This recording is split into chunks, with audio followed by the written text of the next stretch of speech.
Early Netherlandish painting refers to the work of artists, sometimes known as the Flemish primitives, active in the Burgundian and Habsburg Netherlands during the 15th and 16th century Northern Renaissance, especially in the flourishing cities of Bruges, Ghent, Tournai and Brussels. Their work follows the international Gothic style and begins approximately with Robert Campin and Jean van Eyck in the early 1420s. It lasts at least until the death of Gerard David in 1523, although many scholars extend it to the start of the Dutch Revolt in 1566 or 1568. Early Netherlandish painting coincides with the early and Italian Renaissance but is seen as an independent artistic culture, separate from the Renaissance humanism that characterized developments in Italy. Because these painters represent the culmination of the Northern European medieval artistic heritage and the incorporation of Renaissance ideals, they are sometimes categorized as belonging to both the early Renaissance and late Gothic. The major Netherlandish painters include Campin, Van Eyck, Rogier van der Weyden, Dierik Bouts, Petrus Christus, Hans Memling, Hugo van der Goes and Hieronymus Bosch.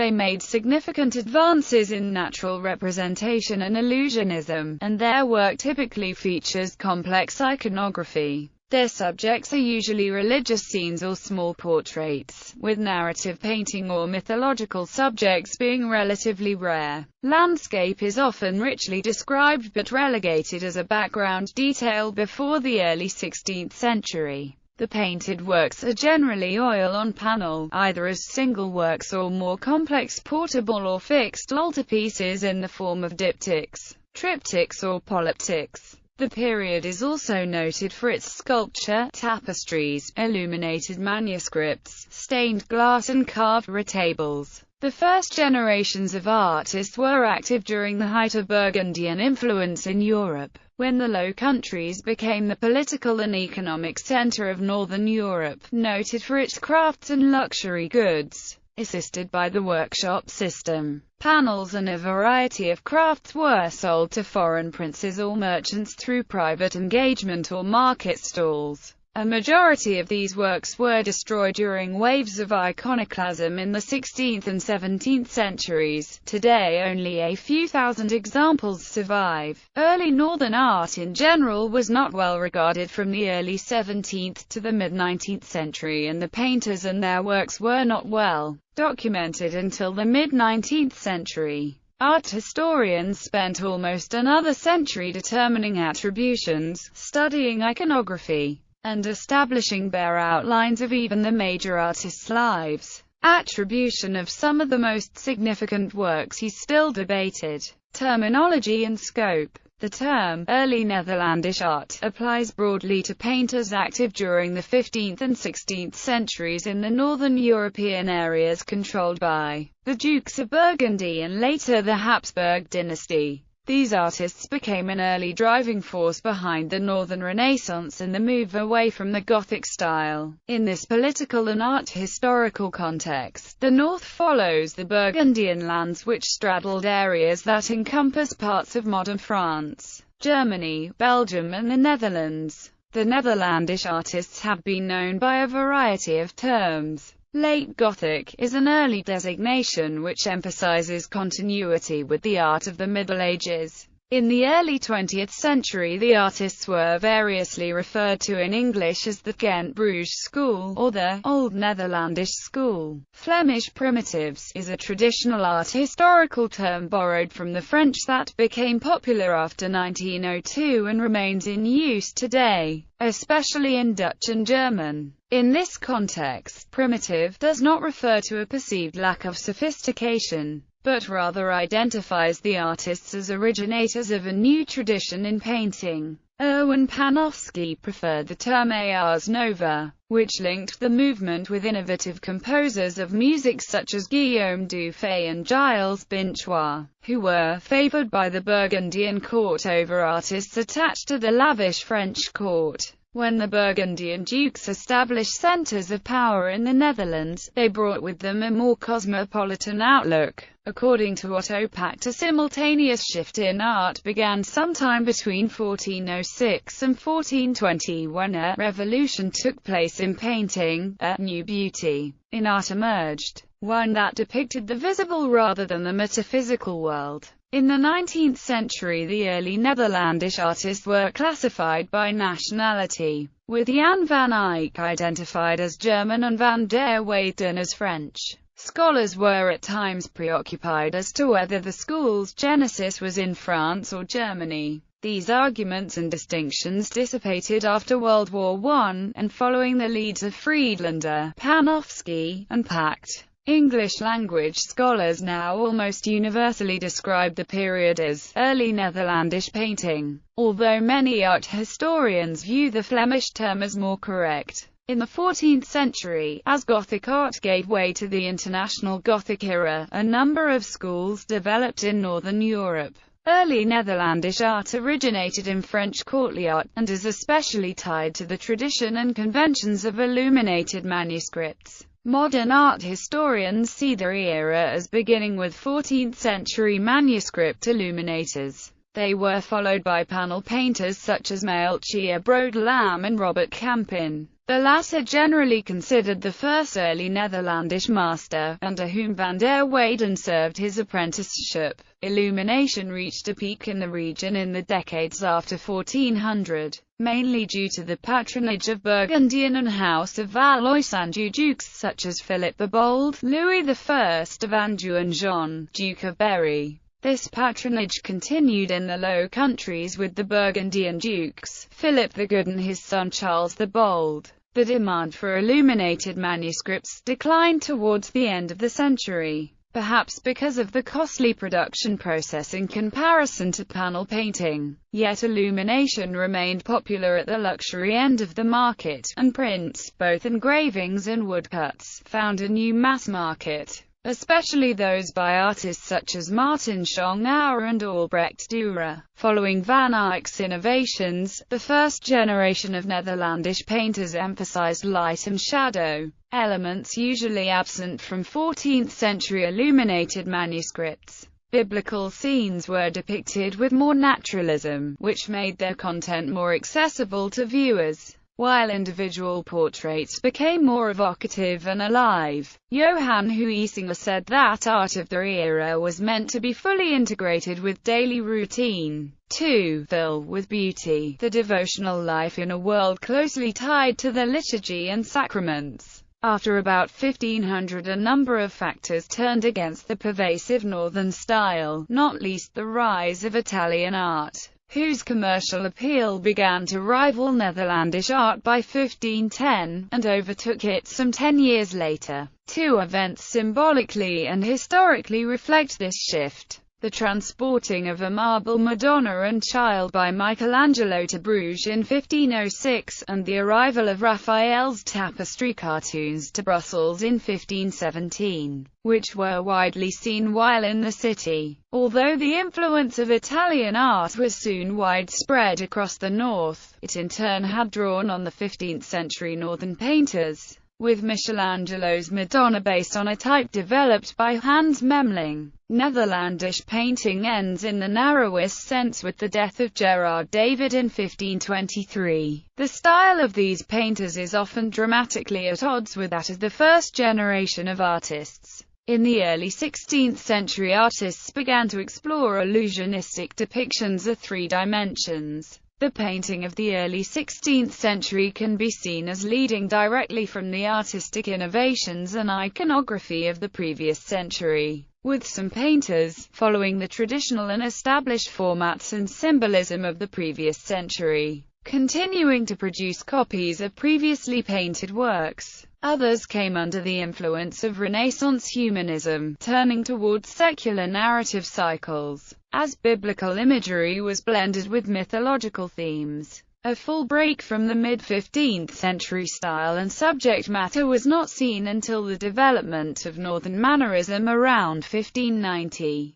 There was considerable overlap, and the early to mid-16th century innovations can be tied to the Mannerist style, including naturalistic secular portraiture, the depiction of ordinary life, and the development of elaborate landscapes and cityscapes that were more than background views. Chronology. The origins of the early Netherlandish school lie in the miniature paintings of the late Gothic period. This was first seen in manuscript illumination, which after 1380 conveyed new levels of realism, perspective and skill in rendering color, peaking with the Limburg brothers and the Netherlandish artist known as Jan G, to whom the most significant leaves of the Turin Milan hours are usually attributed. Although his identity has not been definitively established, Jan G, who contributed c. 1420, is thought to have been either Jean van Eyck or his brother Hubert. According to Georges Hewlin de Leeuw,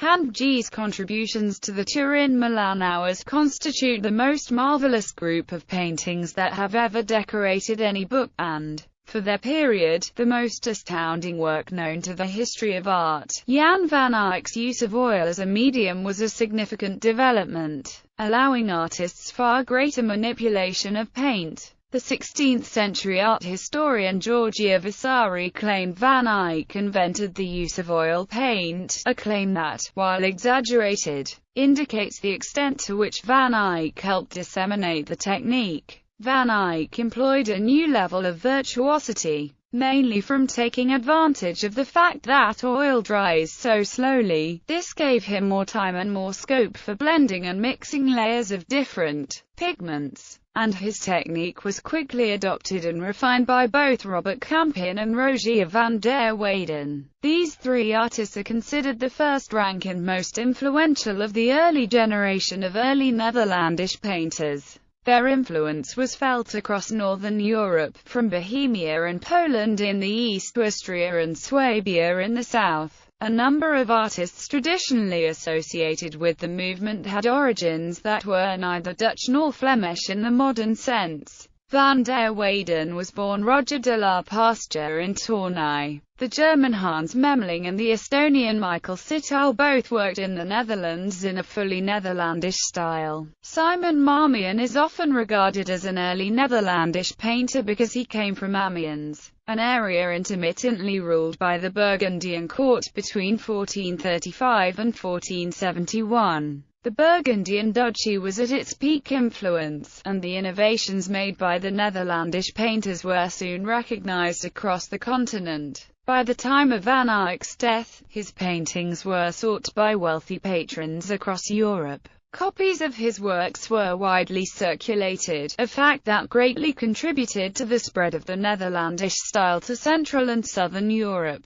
Central European art was then under the dual influence of innovations from Italy and from the north. Often the exchange of ideas between the Low Countries and Italy led to patronage from nobility such as Matthias Corvinus, King of Hungary, who commissioned manuscripts from both traditions. The first generation were literate, well-educated and mostly from middle-class backgrounds. Van Eyck and van der Weyden were both highly placed in the Burgundian court, with Van Eyck in particular assuming roles for which an ability to read Latin was necessary. Inscriptions found on his panels indicate that he had a good knowledge of both Latin and Greek. A number of artists were financially successful and much sought after in the Low Countries and by patrons across Europe. Many artists, including David and Bouts, could afford to donate large works to the churches, monasteries and convents of their choosing. Van Eyck was a valet de chamber at the Burgundian court and had easy access to Philip the Good.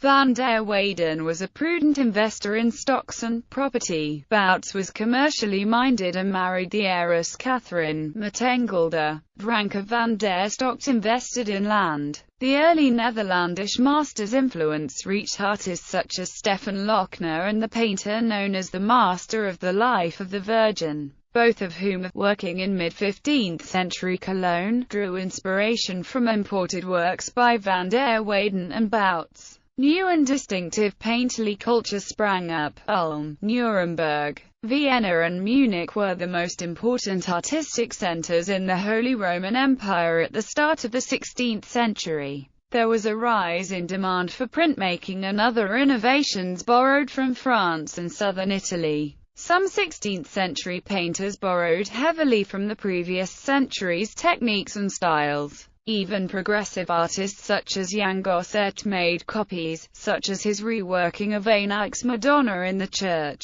Gerard David linked the styles of Bruges and Antwerp, often traveling between the cities. He moved to Antwerp in 1505, when Quentin Matsys was the head of the local Painters' Guild, and the two became friends. By the 16th century, the iconographic innovations and painterly techniques developed by Van Eyck had become standard throughout Northern Europe. Albrecht Dürer emulated Van Eyck's precision. Painters enjoyed a new level of respect and status. Patrons no longer simply commissioned works but courted the artists, sponsoring their travel and exposing them to new and wide-ranging influences. Hieronymus Bosch, active in the late 15th and early 16th centuries, remains one of the most important and popular of the Netherlandish painters. He was anomalous in that he largely forewent realistic depictions of nature, human existence and perspective, while his work is almost entirely free of Italian influences. His better-known works are instead characterized by fantastical elements that tend towards the hallucinatory, drawing to some extent from the vision of hell in Van Eyck's Crucifixion and Last Judgment diptych. Bosch followed his own muse, tending instead towards moralism and pessimism. His paintings, especially the triptychs, are among the most significant and accomplished of the late Netherlandish period. The Reformation brought changes in outlook and artistic expression, as secular and landscape imagery overtook biblical scenes. Sacred imagery was shown in a didactic and moralistic manner, with religious figures becoming marginalized and relegated to the background. Pieter Bruegel the Elder, one of the few who followed Bosch's style, is an important bridge between the early Netherlandish artists and their successors. His work retains many 15th-century conventions, but his perspective and subjects are distinctly modern. Sweeping landscapes came to the fore in paintings that were provisionally religious or mythological, and his genre scenes were complex, with overtones of religious skepticism and even hints of nationalism. Technique and material. Campin, Van Eyck and van der Weyden established naturalism as the dominant style in 15th-century Northern European painting. These artists sought to show the world as it actually was, and to depict people in a way that made them look more human, with a greater complexity of emotions than had been previously seen. This first generation of early Netherlandish artists were interested in the accurate reproduction of objects, paying close attention to natural phenomena such as light, shadow and reflection. They moved beyond the flat perspective and outlined figuration of earlier painting in favor of three-dimensional pictorial spaces. The position of viewers and how they might relate to the scene became important for the first time. In the Anna Finney portrait, Van Eyck arranges the scene as if the viewer has just entered the room containing the two figures. Advancements in technique allowed far richer, more luminous and closely detailed representations of people, landscapes, interiors and objects. Although the use of oil as a binding agent can be traced to the 12th century, innovations in its handling and manipulation define the era. Egg tempera was the dominant medium until the 1430s, and while it produces both bright and light colors, it dries quickly and is a difficult medium in which to achieve naturalistic textures or deep shadows. Oil allows smooth translucent surfaces and can be applied in a range of thicknesses, from fine lines to thick, broad strokes. It dries slowly and is easily manipulated while still wet. These characteristics allowed more time to add subtle detail and enable wet-on-wet techniques. Smooth transitions of color are possible because portions of the intermediary layers of paint can be wiped or removed as the paint dries. Oil enables differentiation among degrees of reflective light, from shadow to bright beams. and minute depictions of light effects through the use of transparent glazes. This new freedom in controlling light effects gave rise to more precise and realistic depictions of surface textures. Van Eyck and van der Weyden typically show light falling on surfaces such as jewelry,